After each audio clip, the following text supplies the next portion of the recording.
Hi friends, ఎలా ఉన్నారు? Please subscribe.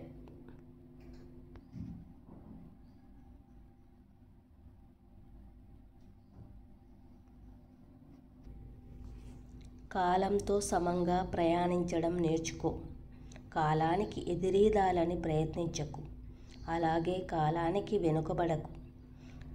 నీవు ఏమాత్రం వెనుకబడినా తాను ముందుకు పోతుంది. నీవు వెనక్కి తిరిగి జరిగిపోయిన కాలాన్ని లెక్కిస్తూ కూర్చుంటే తాను మరింత ముందుకు పోతుంది. ఒకసారి ముందుకు పోయిన కాలాన్ని నీవు ఎప్పటికీ అందుకోలేవు. ఇతరులు నిద్రపోతున్నప్పుడు నీవు చదువుకో. ఇతరులు ఆలస్యం చేస్తున్నప్పుడు నీవు చేసేయి. ఇతరులు కలలు కనేటప్పుడు నీవు తయారైపో. ఇతరులు వాయిదా వేస్తున్నప్పుడే నీవు ప్రారంభం చేయి. ఇతరులు మాట్లాడుతున్నప్పుడు నీవు విను. ఇతరులు వదిలేసినప్పుడు నీవు పట్టుదలతో వదలకుండా నుండు.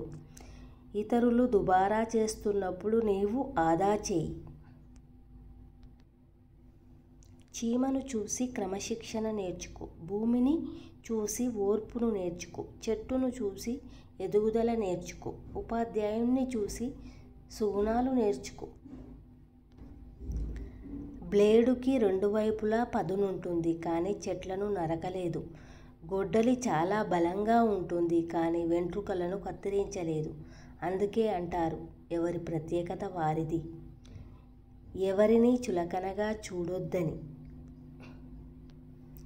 కష్టాలు అడ్డొచ్చినా వాటిని కాటేస్తున్నా వాటిని తొక్కేసుకుంటూ ముందుకెళ్తేనే విజయం వరిస్తుంది. ఒక యంత్రం చెడిపోవడం మొదలైందంటే దాని నుండి అనవసరపు శబ్దాలు వస్తాయి. అలాగే ఒక మనిషికి పతనం మొదలైందంటే అతని నోటి నుంచి అహంకారంతో కూడిన తప్పుడు మాటలే వస్తాయి. 100 పేజీలున్న పుస్తకంలోనే బోలెడు అచ్చుతప్పులు ఉన్నప్పుడు 100 సంవత్సరాల బ్రతికిది బొచ్చెడు తప్పులుండవా? సరిదిద్దుకుంటూ చదువుకోవడమే, చదువుకుంటూ సరిదిద్దుకోవడమే. అది బుక్కైనా పుస్తకమైనా.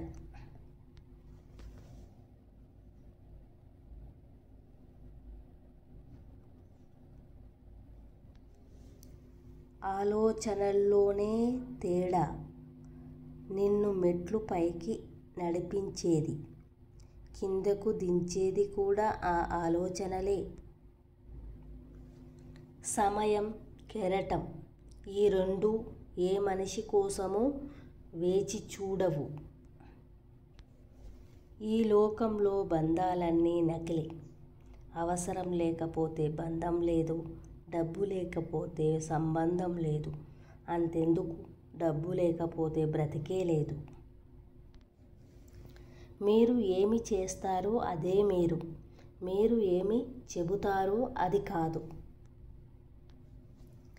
నీవు బంధాలను పట్టుకొని వ్రేలాడినంత కాలం అవి నిన్ను వెంటాడి బాధిస్తూనే ఉంటాయి.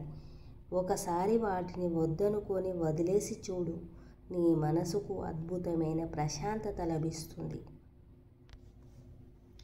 అహం ప్రేమ. ప్రేమ ఎప్పుడూ క్షమాపణ చెప్పటానికి వెనకాడదు. అహం ఎప్పుడూ క్షమాపణ అనే మాట వినడానికి ఇష్టపడుతుంది. ఒకరు చెప్పే మాటలకు ప్రభావితం అయి మన మార్గాన్ని మార్చుకోకూడదు. మనము చూస్తున్నది, వింటున్నది విశ్లేషించుకోకుండా ఒక నిర్ణయానికి రాకూడదు. మూలాన్ని తెలుసుకునే ప్రయత్నం చేయాలి. అదే నిజమైన సత్యాన్వేషణ. ఎన్నో అబద్ధాలను అస్సలు ఆలోచించకుండా నమ్మేస్తాం, కానీ ఒక్క నిజాన్ని నమ్మడానికి ఎంతో ఆలోచిస్తాం. మన మనస్సును ఏ విషయంతో ఎక్కువ లయం చేస్తే అదే బంధమవుతుంది. అది సంతోషాన్ని, బాధను కూడా పంచుతుంది. ఆకాశంలో వెల్లి విరిసే అందమైన లతా మాలిక ఇంద్రధనస్సు. అన్ని దుఃఖాలకు మూలం బంధం. అందుకే బంధాలను పెంచుకోకు.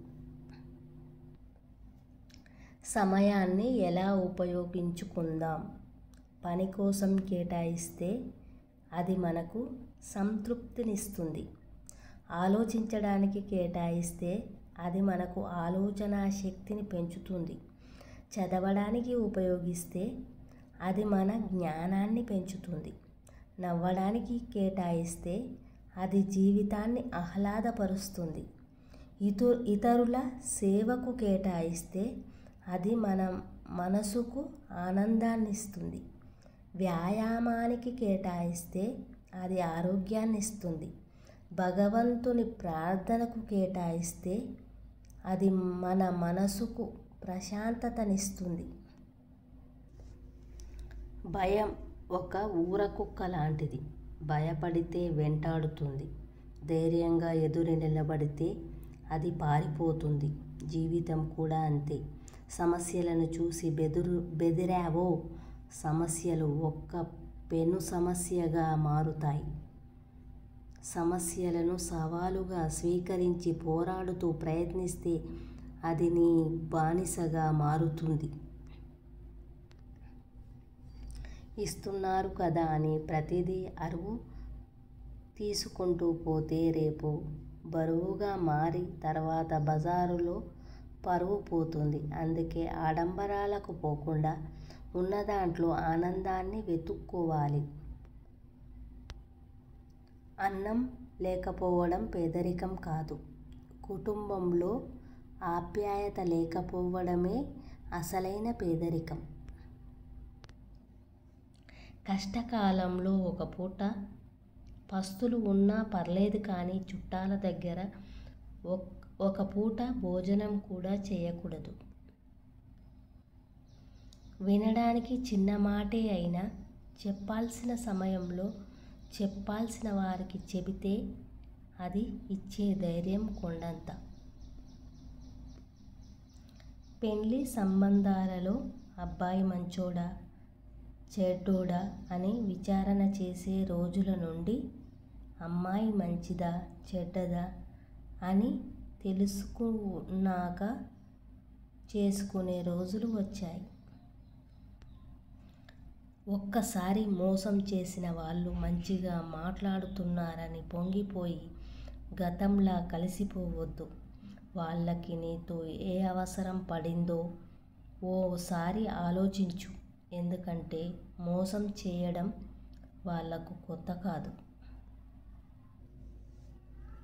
నీ జీవితంలో నీకెంత కష్టం వచ్చినా, అనుకోని విపత్తులు ఎన్ని సంభవించినా అవన్నీ క్రమక్రమంగా సమసిపోతాయి.